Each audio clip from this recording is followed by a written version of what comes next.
বর্তমানে বাংলাদেশের মার্কেটে 30,000 টাকার আশেপাশে যতগুলো ব্র্যান্ড নিউ অফিসিয়াল ডিভাইস পাওয়া যায় এর মধ্যে সবথেকে ইউনিক এবং সুন্দর একটা ডিভাইস আমার কাছে মনে হয়েছে ইনফিনিক্সের নোট এজ এই ফোনটা। এই ফোনটা জাস্ট জানুয়ারি মাসে রিলিজ করা হয়েছে এবং ফোনটি বর্তমানে 29,999 টাকা বা 30,000 টাকায় কিন্তু অফিসিয়ালি বাংলাদেশের মার্কেটে পাওয়া যাচ্ছে এবং এই প্রাইসের মধ্যে এই ফোনটা কিন্তু বেশ ভালো কিছু স্পেসিফিকেশন অফার করতেছে। তো রিসেন্টলি আপনারা অনেকে হয়তো বা ইনফিনিক্সের এই নোট এজ ফোনটা কেনার কথা ভাবছেন। সো আজকের ভিডিওটাতে আমরা এই ফোনটা নিয়ে আলোচনা করব, এই ফোনটার ভালো দিক এবং খারাপ দিক অর্থাৎ প্রস অ্যান্ড কনসগুলো নিয়ে আলোচনা করব এবং এই ভিডিওটা সম্পূর্ণ দেখলে আপনারা একটা ডিসিশনে যেতে পারবেন। আশা করি সম্পূর্ণ ভিডিওটি কেউ মিস করবেন না। সো প্রথমে যদি এই ফোনটার ভালো দিকগুলো নিয়ে কথা বলি, এর প্রথম যে ভালো দিকটা আমার কাছে মনে হয়েছে সেটা হচ্ছে ডিজাইন এবং বিল্ড কোয়ালিটি। এই ফোনটা দেখতে খুবই সুন্দর, অর্থাৎ খুবই স্লিম একটা ফোন, মাত্র 7.2 মিলিমিটার থিকনেস, পাশাপাশি খুবই লাইট ওয়েট একটা ডিভাইস, 190 গ্রাম এই ফোনটার ওজন। সো আপনারা যারা পাতলা ফোন ইউজ করতে পছন্দ করেন বা খুব একটা হ্যান্ডি ডিভাইস ইউজ করতে পছন্দ করেন তাদের জন্য কিন্তু এই ফোনটা বেটার হবে, কারণ এই ফোনের সামনের দিকে একটা কার্ভ ডিসপ্লে ইউজ করা হয়েছে, খুব বেশি কার্ভ না, এবং পেছনের দিকেও কিন্তু একটু কার্ভ করা হয়েছে, যার কারণে আপনি কিন্তু খুব ভালো একটা হ্যান্ড ফিল পাবেন। পাশাপাশি এই ফোনটায় একটা প্লাস্টিক ফ্রেম এবং প্লাস্টিক বডি ইউজ করা হলেও এই ফোনটায় কিন্তু আপনি IP65 এর মতো প্রোটেকশন পেয়ে যাচ্ছেন, অর্থাৎ ওয়াটার অ্যান্ড ডাস্ট প্রোটেকশন পাচ্ছেন। পানিতে পড়ে গেলে এই ফোনটা কিন্তু তেমন কোনো ধরনের কোনো প্রবলেম হবে না। সো ডিজাইন এবং বিল্ড কোয়ালিটির দিক থেকে কিন্তু এই ফোনটা আমার কাছে বেশ ভালো লেগেছে এবং এটা আপনারা হাতে নিলেও আসলে বুঝতে পারবেন। পেছনের দিকে একটু ম্যাট ফিনিশ দেওয়া হয়েছে, আপনার ফিঙ্গারপ্রিন্ট পড়ার কোনো চান্স নেই এবং এর কয়েকটা কালার আমার কাছে খুবই সুন্দর লাগছে, বিশেষ করে গ্রিন কালারটা কিন্তু খুবই ইউনিক এবং খুবই সুন্দর। সেই সাথে সামনের দিক থেকে ফোনটাকে যদি দেখেন, এর ডিসপ্লেটা খুবই সিমেট্রিক্যাল, মনে হবে আপনি একটা ফ্ল্যাগশিপ ফোন আপনার হাতে ধরে আছেন।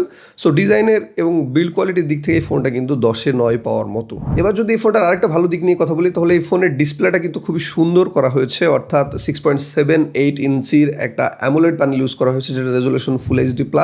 পাশাপাশি এই ডিসপ্লেটা কিন্তু খুবই সুন্দর, অর্থাৎ খুবই সিমেট্রিক্যাল একটা ডিসপ্লে ইউজ করা হয়েছে, ন্যারো বেজেল দেওয়া হয়েছে, অর্থাৎ সামনের দিক থেকে মনে হবে আপনার কাছে আপনি একটা ফ্ল্যাগশিপ ফোনের ডিসপ্লে ইউজ করতেছেন বা একটা ফ্ল্যাগশিপ ফোন আপনার হাতে ধরে আছেন। পাশাপাশি ডিসপ্লেতে ইন ডিসপ্লে ফিঙ্গারপ্রিন্টটাও পেয়ে যাচ্ছেন, সেই সাথে কিন্তু এই ফোনটা এই ডিসপ্লেতে প্রোটেকশন হিসেবে গরিলা গ্লাস 7i এর প্রোটেকশন ইউজ করা হয়েছে। সো আপনারা যারা মিডিয়া কনজিউম করার জন্য একটা ডিভাইস খুঁজতেছেন, মুভি দেখবেন বা ভিডিও দেখবেন, তাদের জন্য কিন্তু এই ফোনটার ডিসপ্লেটা খুবই সুন্দর হবে। আমি অন্যান্য রিভিউগুলোতে দেখলাম এটার ডিসপ্লেটা আসলেই খুবই সুন্দর, যেহেতু অ্যামোলেড প্যানেল ইউজ করা হয়েছে।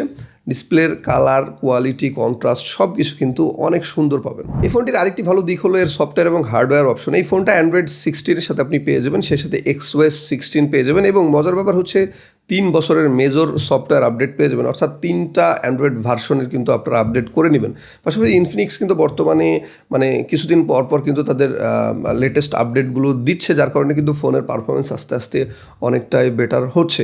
সে সাথে এই ফোনটাই কিন্তু মিডিয়াটেকের ডাইমেনসিটি 7100 চিপসেটটা ইউজ করা হয়েছে, যেটা আসলে এই বাজেটের মধ্যে খুবই ভালো একটা চিপসেট বলা যেতে পারে। আপনারা যারা PUBG, ফ্রি ফায়ারের মতো গেমগুলো খেলবেন স্মুথলি আসলে খেলতে পারবেন, সে সাথে যারা হেভি মাল্টিটাস্কিং করবেন বা খুব বেশি ভারী ভারী কাজ করতে চান ফোন দিয়ে, তারা কিন্তু এই প্রসেসরটা দিয়ে ইজিলি করতে পারবেন। সেই সাথে এই ফোনটাই কিন্তু 8GB র্যাম থেকে শুরু করে 128GB স্টোরেজের সুবিধা পাচ্ছেন এবং 256GB স্টোরেজের সুবিধাও পাচ্ছেন।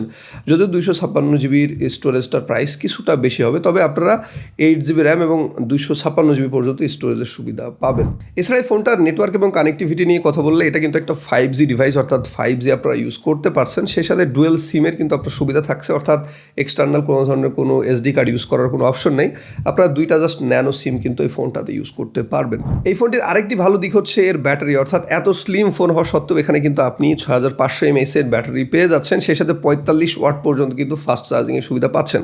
সো একদিকে আপনি যেমনি বেটার একটা ব্যাটারি পাচ্ছেন, পাশাপাশি খুবই ফাস্ট চার্জ করে নেওয়ার কিন্তু সুবিধা পাচ্ছেন। সো এই দিক থেকে কিন্তু আপনি ব্যাটারি ব্যাকআপ একদিনের বেশি অনায়াসে পেয়ে যাবেন। যারা হেভি ইউজ করেন তারাও একদিনের বেশি পেয়ে যাবেন এবং যারা নর্মাল ইউজার আছেন বা ডে টু ডে লাইফে ইউজ করেন তারা তো অনায়াসে একদিনের বেশি ব্যাকআপ পেয়ে যাবেন।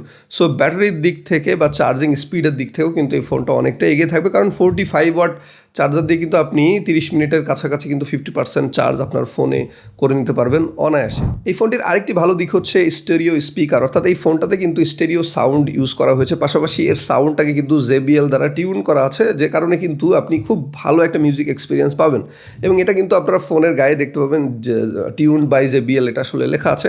সো যারা মিউজিক এক্সপিরিয়েন্স করতে যাচ্ছেন ভালো বা মিডিয়া কনজিউম করতে যাচ্ছেন, তাদের জন্য কিন্তু এই ফোনটার সাউন্ড হবে দুর্দান্ত কোয়ালিটির। সো অনেক তো ভালো দিক নিয়ে কথা বলা হলো এই ফোনটার, এবার একটা খারাপ দিক নিয়ে কথা বলি, সেটা হচ্ছে এই ফোনটার ক্যামেরা।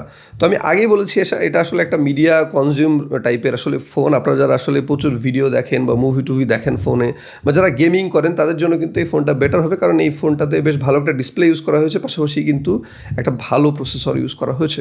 তবে ক্যামেরার দিক থেকে কিছুটা আসলে কাট আউট করা হয়েছে। পেছনের দিকে জাস্ট আপনি একটা ক্যামেরা পেয়ে যাবেন, দেখতে আসলে দুইটা ক্যামেরার মতো মনে হলেও 50 মেগাপিক্সেলের একটা মেন সেন্সর পেয়ে যাবেন পেছনের দিকে, যেটা দিয়ে আপনি অ্যাভারেজ আসলে মোটামুটি ছবি তুলতে পারবেন। সো ক্যামেরার দিক থেকে এই ফোনটা আসলে অতটা ভালো পারফরমেন্স করবে না, তবে মোটামুটি ভালো ছবি আপনারা তুলতে পারবেন। সে সাথে পেছনের ক্যামেরা দিয়ে কিন্তু 2K-তে ভিডিও রেকর্ড করার সুবিধা থাকছে 30 FPS-এ, এবং সামনে কিন্তু 13 মেগাপিক্সেলের একটা ক্যামেরা ইউজ করা হচ্ছে। এইটাতেও কিন্তু আপনি অ্যাভারেজ মানের সেলফি নিতে পারবেন, এবং সেই সাথে এটাতেও 2K-তে ভিডিও করতে পারবেন। সো এটাতে যদি 4K-তে ভিডিও করার সুবিধা থাকতো, 4K 30 FPS, যেমনটা আসলে এই বাজেটের মধ্যে অন্যান্য ফোনগুলোতে এই সুবিধাটা দেওয়া থাকে। আপনার যদি ক্যামেরার জন্য একটা ডিভাইস নিতে চান, তাহলে টেকনোর ক্যামন 40 প্রো ফোনটা কিন্তু এই বাজেটের মধ্যে আপনাদের জন্য খুবই ভালো ডিল হবে, কারণ ওই ফোনটাতে খুব ভালো ক্যামেরা ইউজ করা হয়েছে, পাশাপাশি 4K-তে কিন্তু ভিডিও রেকর্ড করারও সুবিধা থাকছে। সো ক্যামেরার দিক থেকে এই ফোনটা আসলে আমি আপনাকে কোনোভাবে সাজেস্ট করবো না, তবে যারা টুকটাক ছবি তুলেন বা দেখা যাচ্ছে যে টুকটাক ইউজ করেন ক্যামেরার ক্ষেত্রে, সেক্ষেত্রে কিন্তু এই ফোনটা আপনাদের জন্য মোটামুটি চলে যাবে। সো এই ছিল ইনফিনিক্সের নোট এজ ফোনটা নিয়ে আমার আলোচনা। আপনারা যারা আসলে একটা গুড লুকিং ফোন চাচ্ছেন, একটা স্লিম ফোন চাচ্ছেন, আলট্রা লাইট একটা ডিভাইস চাচ্ছেন, পাশাপাশি একটা ভালো ডিসপ্লে এবং ভালো প্রসেসর চাচ্ছেন, মিডিয়া কনজিউম করে খুবই মজা পাবেন, তাহলে আপনাদের জন্য কিন্তু ইনফিনিক্সের নোট এজ ফোনটা খুবই ভালো একটা অপশন হতে পারে। সো এই ছিল আজকের মতো। আশা করি ভিডিওটা আপনাদের অনেক ভালো লেগেছে। নেক্সটে কোন ভিডিওটা দেখতে চান বা কোন ফোনের রিভিউ দেখতে চান সেটাও কমেন্ট করে জানাতে ভুলবেন না, এবং অবশ্যই আমার ভিডিওগুলো ভালো লাগলে আমার চ্যানেলটা সাবস্ক্রাইব করতে ভুলবেন না। ধন্যবাদ সবাইকে, ভালো থাকবেন।